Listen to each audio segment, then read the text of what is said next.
Even the Navy SEAL who killed Osama bin Laden thinks Trump's military parade is a bad idea.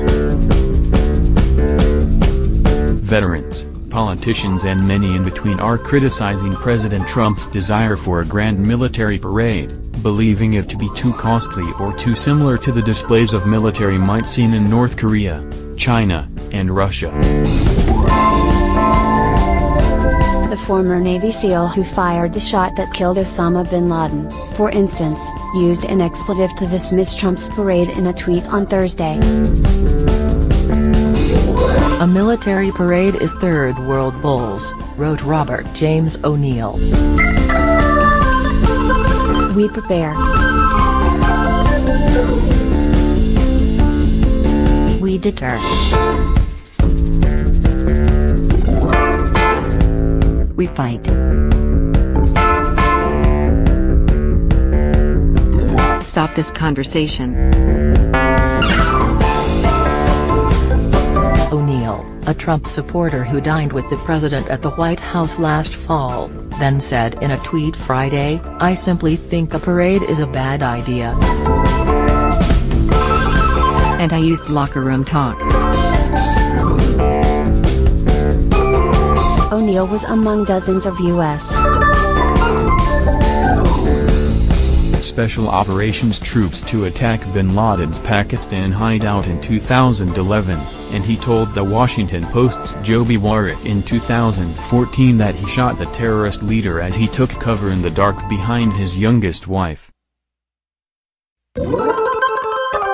While Trump has long talked about his wish for a show of military strength, the idea of soldiers marching down boulevards alongside tanks did not seem likely until January 18, when Trump gave the order to top Pentagon generals. The president said he wanted a parade similar to the annual Bastille Day celebration in Paris, according to a military official who spoke to the Washington Post's Greg Jaffe and Philip Rucker on the condition of anonymity. Trump was charmed by that parade when he attended last year as a guest of French President Emmanuel Macron. Defense Secretary Jim Mattis said Thursday that he will give President Trump several options for staging the parade in Washington but declined to share his feelings about the plan. "I owe him some options," Mattis told reporters.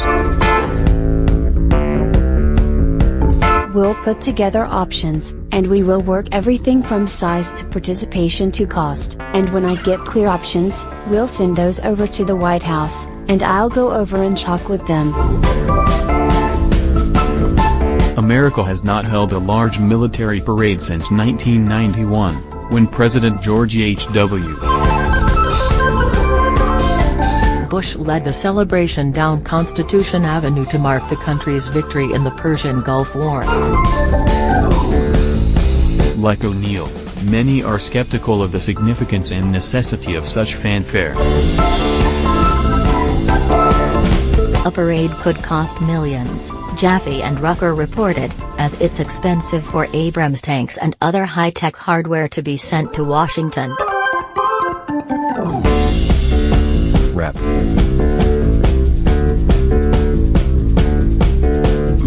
Ted Lieu, Democrat California, an Air Force veteran, tweeted that the parade would be a waste.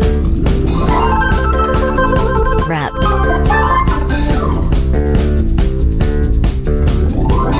Ruben Gallego, Democrat Arizona. A Marine veteran who served in Iraq, also said the parade doesn't make financial sense. No one in the world doubts the strength of our military or the professionalism of our men and women in uniform. A parade will not alter that perception. Instead, it will likely prompt ridicule from our friends and foes alike, he said in a statement. Other critics of Trump's parade have called his idea shallow, as the president has never served in the military. Some, like retired Major General Paul Eaton, have even likened the president to an authoritarian dictator. The military is not Donald Trump's to use and abuse in this way. Our military is the very best in the world. They are not to be reduced to stagecraft to prop up Donald Trump's image. Any commander-in-chief who respects the traditions of the military would understand that, Eaton said in a statement through Vote Vets, a left-leaning veterans group. Unfortunately, we do not have a commander-in-chief, right now, as much as we have a wannabe banana republic strongman, he said. Senator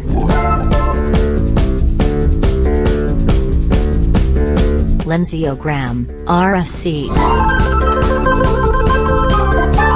A friend of Trump, also opposed the parade, telling reporters Wednesday that an event showcasing the country's military power was kind of cheesy and a sign of weakness. Some think Trump's parade would be a morale boost for the American people more than a message for other countries. Most Americans will eat it up, former White House Press Secretary Ari Fleischer said in a tweet. They'll love the pump and will take pride in the show of force/honor of the troops. O'Neill first entered the public sphere in 2014, when he began talking about his role in Operation Neptune Spear, the covert mission aimed at eliminating bin Laden. As former Washington Post reporter Thomas Givens-Neff reported, O'Neill's exploits were first described anonymously in a 2013 Esquire article that referred to him only as the shooter. In October 2014, his identity was released to the public after an emotional exchange between O'Neill and family members of those killed during the September 11, 2001, attacks. O'Neill left the Navy in 2012 as a senior chief petty officer and has since taken up a career in public speaking. According to his personal website, O'Neill participated in more than 400 combat missions and received 2 Silver Stars and 4 Bronze Stars with Valor. He made headlines last year when he defended the military on Fox and Friends, after a Drexel University professor tweeted that he wanted to vomit when he saw a man give up his first-class plane seat for a uniformed soldier.